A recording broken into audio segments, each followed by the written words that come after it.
Not only is Yosemite one of the most famous national parks in all of the United States, but it's also home to one of the country's most beautiful and recognizable mountains. This is Half Dome. Half Dome stands at 8,846 feet above sea level, but it rises nearly 5,000 feet straight out of the Yosemite Valley, making it appear much larger than its height would suggest. But beyond its sheer size, Half Dome is probably most well known for its unique shape.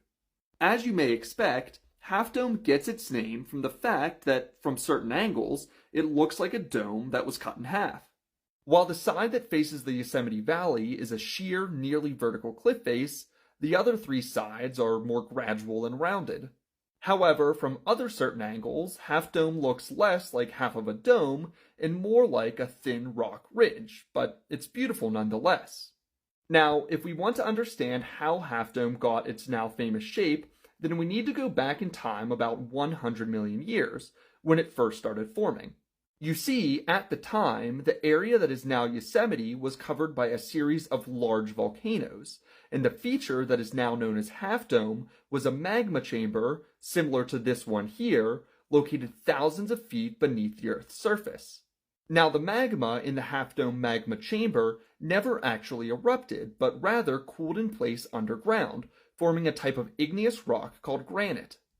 But you're probably thinking, if Half Dome formed so far beneath the Earth's surface, how is it currently standing more than 8,000 feet above the surface? Well, over the course of millions of years, those large volcanoes that I mentioned earlier eventually eroded away, removing a ton of weight from the Earth's crust, which allowed the granite to rise to the top. Then, once the rocks that make up Half Dome reached the surface, glaciers eroded away both sides of the formation, giving Half Dome the steep size that we see today. However, those glaciers never actually overtopped Half Dome, which allowed it to retain its rounded top that makes it look like half a dome. But the shape of Half Dome isn't the only reason that it's famous, as it's also considered to be one of the best big wall climbs in the entire world. Its northwest face, in particular, which rises about 2,000 vertical feet, is even included in the famous climbing book, 50 Classic Climbs of North America. This route was first successfully climbed in 1957, over the course of 5 days, but since then, Alex Honnold has climbed it in a record 1 hour and 22 minutes.